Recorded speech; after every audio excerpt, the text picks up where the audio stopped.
Halo semuanya, hari ini yuk kita lihat lebih dekat dunia di sekitar kita. Kita akan menemukan seni yang ternyata tersembunyi di tempat-tempat yang paling nggak kita duga. Coba deh pikirin sebentar. Kalau dengar kata seni, apa yang langsung muncul di kepala? Mungkin lukisan di museum, atau patung di galeri, ya kan? Tapi, gimana kalau saya bilang, seni itu jauh lebih dekat dari yang kita kira? Oke, kita mulai dari pagi ya. Begitu kita buka mata, kita itu udah langsung dikelilingin sama desain. Kamar tidur ini contohnya, ini bukan cuma sekedar ruangan. Pemilihan warnanya, cara furniturnya ditata, bahkan bentuk lampunya, itu semua adalah hasil keputusan desain yang tujuannya biar kita nyaman. Terus kita mulai beraktivitas. Mungkin kita duduk di kursi rotan, atau pakai keranjang anyaman kayak gini. Coba deh perhatikan baik-baik. Ini bukan sekadar benda biasa loh.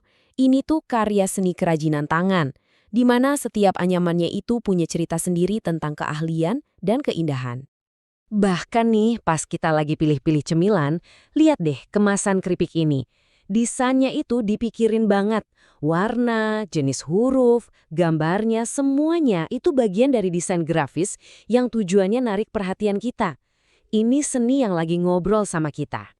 Jadi, ini dia intinya. Seni itu ada di mana-mana, nyatu banget sama hidup kita. Dan ada namanya loh untuk seni yang kita pakai, kita sentuh, dan kita rasakan setiap hari. Namanya seni terapan. Oke, jadi kita udah sepakat ya kalau seni itu ada di sekitar kita. Tapi, apa sih sebenarnya seni terapan itu? Apa yang bikin dia beda dari lukisan Mona Lisa misalnya? Nah, ayo kita bedah bareng-bareng. Gampangnya gini deh, seni rupa terapan itu adalah titik temu antara keindahan dan kegunaan. Ini adalah seni yang diciptakan dengan tujuan yang jelas, untuk dipakai tapi juga tetap enak dilihat, cantik dan berfungsi. Jadi kalau kita bedah, seni terapan itu selalu menyeimbangkan dua hal penting ini. Di satu sisi, ada fungsi, barangnya harus bisa dipakai. Di sisi lain, ada estetika, barangnya harus indah. Keseimbangan antara dua hal inilah yang jadi nyawanya.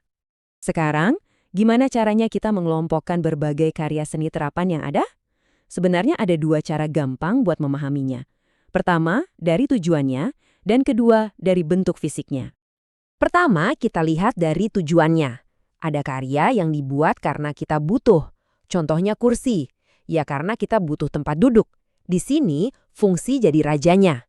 Tapi ada juga karya yang dibuat murni untuk keindahan, kayak ukiran di dinding ini.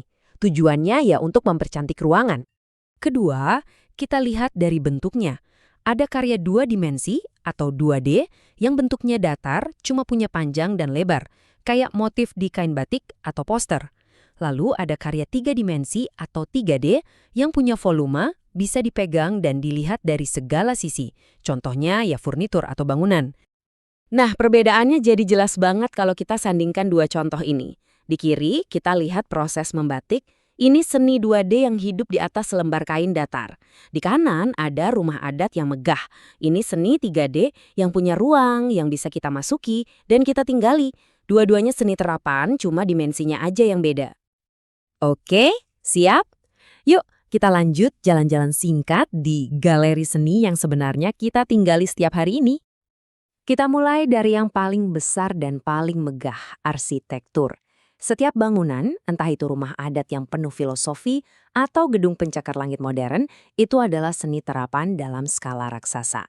Mereka harus berfungsi sebagai tempat kita bernaung, sekaligus punya keindahan. Selanjutnya, ada kriya atau kerajinan tangan. Wah, disinilah kehebatan tangan manusia benar-benar kelihatan.